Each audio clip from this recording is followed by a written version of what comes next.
న్నట్లు కేంద్ర మంత్రి కిషన్ రెడ్డి తెలిపారు. రాబోయే జనాభా లెక్కలతో పాటే కులగణనను కూడా చేర్చాలని ప్రధాని మోదీ నేతృత్వంలోని రాజకీయ వ్యవహారాల కేబినెట్ కమిటీ నిర్ణయించిందని కిషన్ రెడ్డి తెలిపారు. తెలంగాణలో కాంగ్రెస్ ప్రభుత్వం చేపట్టిన కుల సర్వే ఒక తప్పుడు మోడల్ అని కిషన్ రెడ్డి విమర్శించారు. అది శాస్త్రీయంగా జరగలేదని, బీసీలకు అన్యాయం చేసే విధంగా ఉందని, ఇది కులగణన కాదని, కేవలం సర్వే మాత్రమేనని ఆయన పేర్కొన్నారు. సేకరణలో పాల్గొనాలి. ఇది ఎవరిదో ప్రభుత్వ కార్యక్రమమో లేక అధికారుల కార్యక్రమమో కాదు. ఇది మన కార్యక్రమము. మనందరికీ సంబంధించినటువంటి ఒక పండుగ వాతావరణంలో ఈ కార్యక్రమంలో స్వచ్ఛందంగా భాగస్వాములు కావాలి. అందరూ కూడా పాల్గొనాలి. ఇది దేశం మరింత అభివృద్ధి చెందాలంటే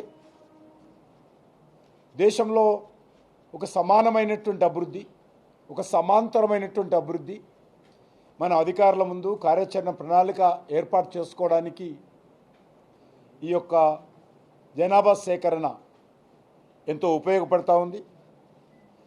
ఇది ఈసారి అద్భుతంగా న్యూ టెక్నాలజీతో, అదేవిధంగా ఒక హిస్టారికల్ రూపకల్పన చేసే విధంగా ఈ యొక్క జనాభా సేకరణ ఉంటుంది. ఇది ముందుగా మనకందరికీ తెలుసు, అధికారి గారు చెప్పినట్టు ముందు ఇండ్లకు సంబంధించినటువంటి సెన్సస్ జరుగుతూ ఉంది. కాబట్టి మాకు ఇల్లు ఉందని చెప్తేనో, మా ఇంట్లో ఏసీ ఉందని చెప్తేనో, మాకు ఏదైనా పథకాలు రావేమో, సంక్షేమ పథకాలు మాకు కట్ అవుతావేమో అని ఎవ్వరు కూడా భయపడాల్సినటువంటి అవసరం లేదు. ప్రజాస్వామిక దేశంలో అనేక భాషలు, అనేక మతాలు, అనేక కులాలు, అనేక ప్రాంతాలు కలిగి ఉన్నటువంటి మన దేశంలో అందరికీ ఒక సమగ్రమైనటువంటి దేశం గురించి, దేశ స్వరూపం గురించి, మనకు మనతో పాటు యావత్ ప్రపంచానికి మన దేశం యొక్క విశిష్టత తెలియజేసేటువంటి గొప్ప కార్యక్రమము జనాభా సేకరణ. ఈ జనాభా సేకరణ ద్వారానే భారతదేశం యొక్క పూర్తిగా ఎన్ని భాషలు ఉన్నాయి, జీవన విధానాలు ఉన్నాయి, అన్ని వివరాలు కూడా ప్రపంచ చిత్రపటంలో మనం ఆవిష్కరించడానికి అవసరం ఉంటుంది.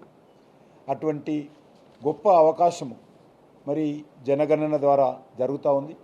ఈ సంవత్సరము 2027లో జరిగేటువంటి జనగణన ఏదైతున్నదో, జనగణన 2027 ప్రత్యేకంగా బీసీ జనాభా కూడా స్వాతంత్రం వచ్చిన తర్వాత మొదటిసారి భారతదేశంలో జరుగుతూ ఉంది. ప్రజాస్వామిక దేశంలో అనేక